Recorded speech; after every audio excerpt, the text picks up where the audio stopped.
palavra o senhor Quintino Severo.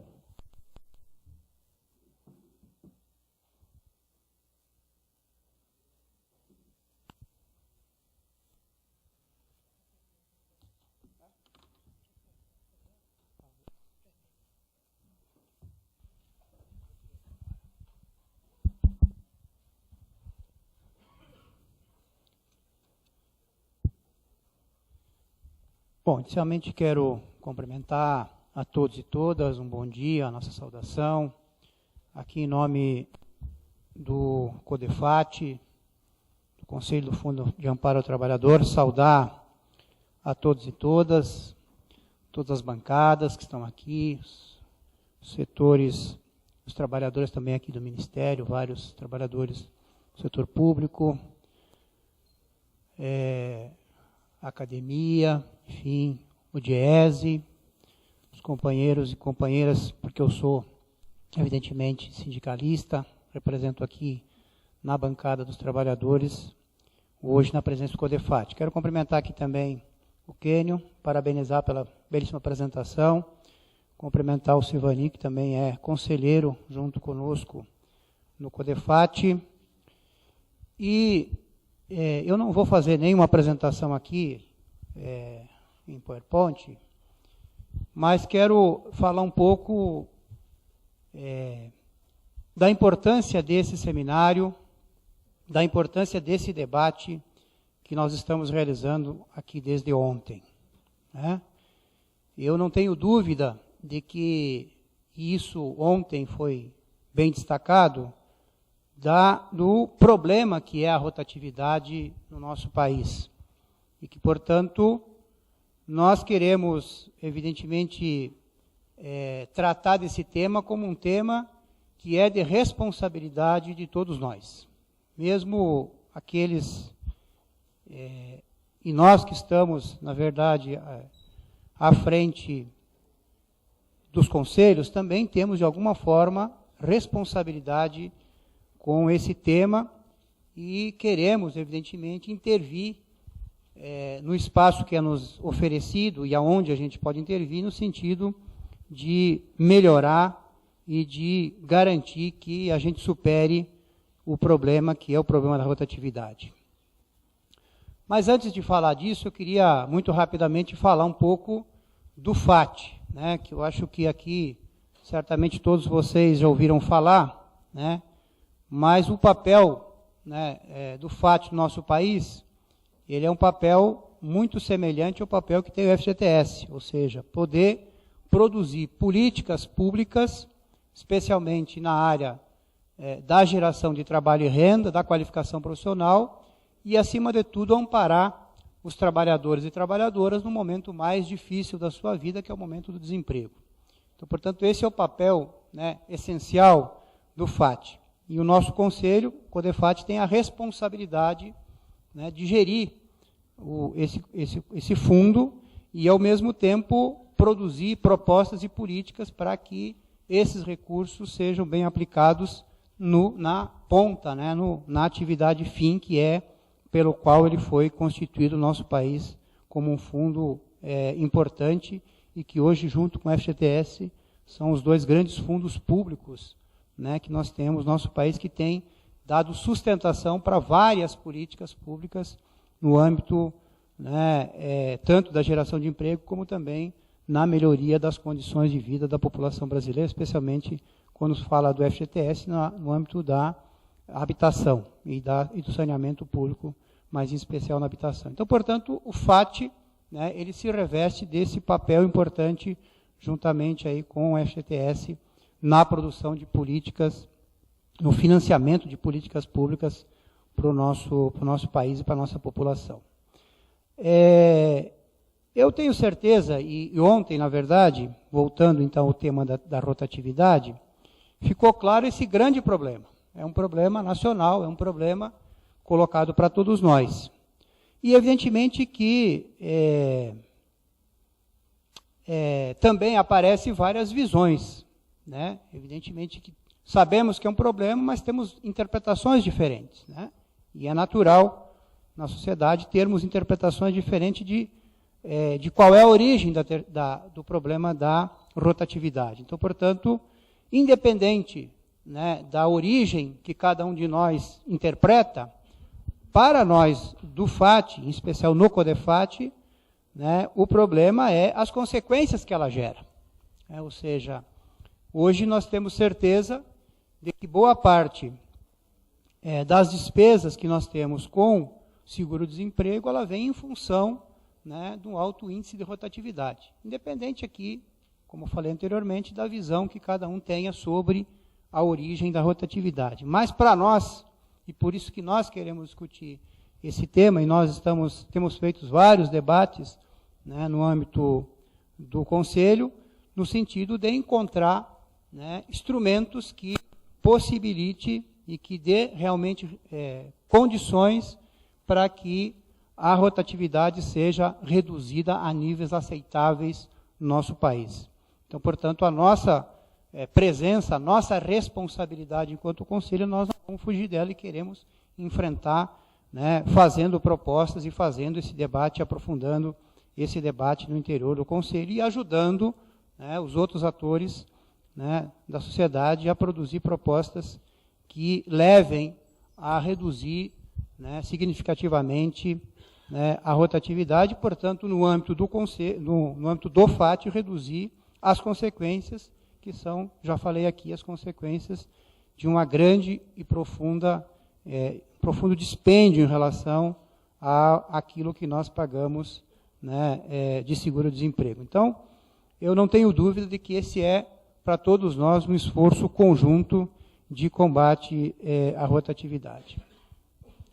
E aí também, falando um pouco da situação atual do FAT, eu gostaria de aproveitar essa oportunidade para que a gente busque desmistificar um pouco essa tentativa de imagem que se passa para o país da situação do FAT. Nós temos sido atacados constantemente, né, em relação à especulação de que o FAT está falido, de que o FAT vai falir, né, de que não tem condições, não tem sustentabilidade. Enfim, nós, historicamente, sempre teve aí um problema em relação àquilo que é dos trabalhadores. A tentativa sempre de desconstituir, né, muitas vezes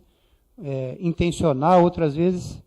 sem intenção, mas uma tentativa de desgaste. E eu queria, né, deixar muito claro que, e aí falam que as despesas do FAT cresceram demais, que estão crescendo muito, e eu só gostaria de fazer uma reflexão sobre o que é esse crescimento das despesas, que é verdadeiro. Nós não estamos negando que tem crescido, evidentemente, as despesas do FAT, especialmente em relação ao seguro-desemprego e em relação ao bônus salarial. Mas esse crescimento se dá por um fator positivo, na nossa opinião e na nossa avaliação, que é o fato de que tanto o emprego no Brasil cresceu, portanto, mais pessoas, né, têm condições de acessar o seguro-desemprego. A gente saiu de 21 milhões para quase 50 milhões, está aqui o nosso conselheiro Serginho, né, o conselheiro Luiz também está aqui, eu vi o Rantum também está aqui, né, nosso conselheiro. A gente tem feito esse debate no âmbito do CODEFAT, mostrando que nós saímos de um público, né, com possibilidade de acessar o seguro-desemprego de 21 milhões para quase 50 milhões, devemos chegar esse ano, até 2015, certamente 50 milhões de trabalhadores e trabalhadoras com a possibilidade de acessar. Então, portanto, se justifica que mais gente tenha essa condição de acessar, evidentemente que, né, o crescimento das despesas aumentarão. E o outro elemento importante que foi o crescimento, e que é o crescimento do salário mínimo, que também faz com que, né, o salário pago no seguro-desemprego, a remuneração paga no seguro-desemprego também tenha crescido, assim como também cresceu em relação ao bônus salarial, que está limitado aí a 2 salários mínimos. Quanto mais cresce o salário mínimo, mais pessoas também, né, estão habilitadas aí a acessar, então, portanto, o abono salarial. Eu diria que isso para nós é positivo, né? É um problema positivo o crescimento das despesas, né, com o FAT. O que nós queremos e estamos discutindo, e que aí precisa ficar muito claro, que é como é que a gente vai resolver o problema da receita, que esse é o grande dilema nesse momento nosso, né? Acho que nós temos feito, e eu publicamente tenho dito isso, de que o problema do FAT não está nas despesas, evidentemente que nós precisamos cada vez mais controlar e encontrar instrumentos para reduzir as despesas, mas o problema está efetivamente nas receitas que não estão chegando. Sejam elas pela desoneração que foi feita, né, no âmbito, especialmente nas políticas que o governo adotou de desoneração do PIS, que incide diretamente na principal receita do FAT, seja em função, né, das desonerações da receita da União, da DRU, que também deixa de chegar aos cofres do FAT um recurso significativo que seria muito importante, né, para evitar, inclusive, essa imagem que tenta se passar na sociedade de que o FAT está falido. Eu quero aqui, muito responsavelmente, destacar isso, né, da necessidade da gente ter claro, né, que o fundo é um fundo sólido, é um fundo que cada vez mais cresce o seu patrimônio, que é uma certa contradição, na verdade, na medida em que fala-se que o FAT tem déficit, mas o seu patrimônio sempre cresce, porque a gente sempre está aplicando, especialmente recursos no BNDES, 40% constitucional. Então, na verdade, é para deixar muito claro, né, da nossa responsabilidade com o fundo, mas também explicitar aqui onde que estão os problemas que hoje a gente tem encontrado em relação ao fundo. E um outro elemento também que eu gostaria aqui de destacar, que é importante a gente fazer o debate, que é como é que se dá receita para algumas despesas que o FAT começa a agregar. Agregou já o seguro-defeso, né, um bom tempo atrás, e vai agregar agora o seguro-desemprego doméstico. Então, nós temos debatido isso também e entendemos, né, que é preciso encontrar outras fontes de financiamento para atender exatamente essas duas grandes, né, despesas que foi remetida e que será remetida para o FAT. Nós precisamos encontrar outras fontes de receitas ou alocar essas despesas em outro espaço, né? Nós queremos deixar muito claro de que nós temos feito esse debate no CODEFAT e temos buscado indicar, né, para a sociedade, indicar para o governo, de que é preciso nós encontrar outras alternativas e não apenas recair tudo sobre o FAT. Na verdade, o FAT não pode aumentar cada vez mais as suas obrigações, né, e reduzir ou manter a sua capacidade de receita. Então, portanto, esse equilíbrio nós queremos deixar muito claro que nós precisamos encontrar uma alternativa. E aí, para isso, nesse âmbito de nós buscar reduzir, inclusive, né, as despesas ou criar instrumentos para que cada vez a gente consiga fazer com que o trabalhador fique menos tempo, né, desempregado e, portanto, menos tempo acessando o seguro-desemprego, é que nós precisamos discutir uma série de políticas, na nossa opinião, que levem a essa condição, a essa possibilidade. Porque hoje a gente tem uma série de políticas que atendem apenas depois que a situação está consolidada. Quer dizer, atende o trabalhador depois que ele está desempregado, né? E, portanto, na nossa opinião, nós precisamos construir políticas que evite o trabalhador chegar nessa situação do desemprego ou que consiga construir instrumentos que ele fique o mínimo possível desempregado, já que evitar que ele fique desempregado 100% é quase impossível, mas é natural e é necessário que a gente encontre medidas para que ele fique cada vez menos tempo desempregado. Então, por isso que nós entendemos, né, e o CODEFAT tem um papel importante, tem uma responsabilidade em ajudar a construir essas políticas. Eu entrei no CODEFAT em 2007, e desde a nossa participação lá, e aí os meus colegas, companheiros conselheiros sabem da minha opinião, é que eu tenho insistido da necessidade da gente integrar o conjunto das políticas que hoje são financiadas com recursos do FAT. E nós temos 3 grandes políticas que nós precisamos, né, cada vez mais integrá-las para que a gente consiga ter uma melhor qualidade no resultado delas, que é o seguro-desemprego, né, a intermediação de mão de obra e a qualificação profissional, que eu chamo do tripé. né? Esse tripé precisa estar melhor articulado, precisa andar junto exatamente para que a gente consiga fazer com que a gente tenha um ganho, né, de qualidade nesse produto que a gente oferece para os trabalhadores e, de alguma forma, oferece para a sociedade. E por isso que eu estou muito entusiasmado, e eu acho que certamente o ministro falou, né, tem falado muito disso e tem insistido muito nisso, da necessidade de nós criar um sistema, né, um sistema único, né, de emprego, que venha exatamente agregar esse conjunto de políticas para fazer com que a qualidade, né, desse serviço seja cada vez melhor e esteja cada vez mais rápido ao alcance dos trabalhadores e das trabalhadoras e dos próprios empregadores, porque na medida em que, né, tenhamos um Cine que funcione, que dê segurança, que dê qualidade, que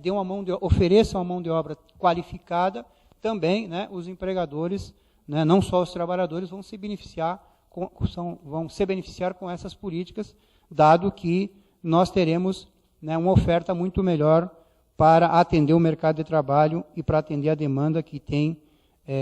sido cada vez mais crescente no nosso país, especialmente por mão de obra qualificada, preparada e treinada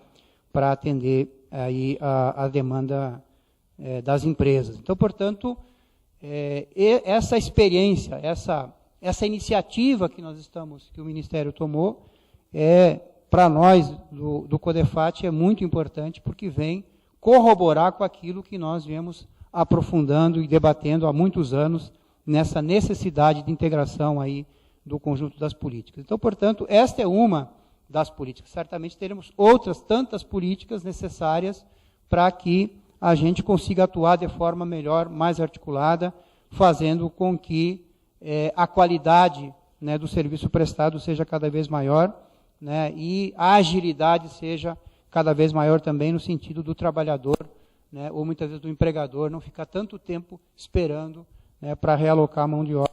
ou para contratar a mão de obra. Então, acho que essas iniciativas são muito saudadas e eu queria destacar ela aqui como parte, né, dos instrumentos que nós estamos construindo e que certamente precisamos construir, né, para solucionar e para superar as dificuldades. E por último mesmo, né, eu queria, né, mais uma vez retomar essa questão aí, né, da rotatividade, porque ela é um dos problemas e que certamente outras políticas precisam se agregar, né, precisam fazer parte, né, de iniciativas, outras ações políticas para que ela também seja superada. Então, portanto, na nossa opinião, ela não pode ser tratada de forma isolada, se não for tratada no âmbito, né, de outras políticas que nós precisamos construir, de outras ferramentas que nós precisamos construir para que a rotatividade seja superada, seja reduzida a níveis aceitáveis e que, portanto, não venha a causar, né, tanto para os trabalhadores, como também, em especial, para, no caso, o nosso fundo, os impactos que tem causado, né, nesses últimos anos, dado o crescimento constante da rotatividade do nosso país. Eu acho que são elementos que eu queria aqui, nesse espaço, nessa mesa de agora de manhã, né, contribuir e, na verdade, provocar aqui para a gente continuar esse debate. É um debate que, evidentemente, não se encerra hoje, o seminário é um instrumento, é uma parte desse processo, mas nós temos vários atores e queremos ser um dos atores a continuar, né, nesse processo de debate. E, dado aqui a necessidade, né, e dada a clareza de que a rotatividade é um problema, portanto, nós precisamos encontrar soluções, né, evidentemente, como falei aqui, caracterizando aí cada um na sua visão. Mas eu não tenho dúvida de que nós estamos no mesmo barco e o CODEFAT quer estar junto nesse processo para ajudar a superar. Muito obrigado.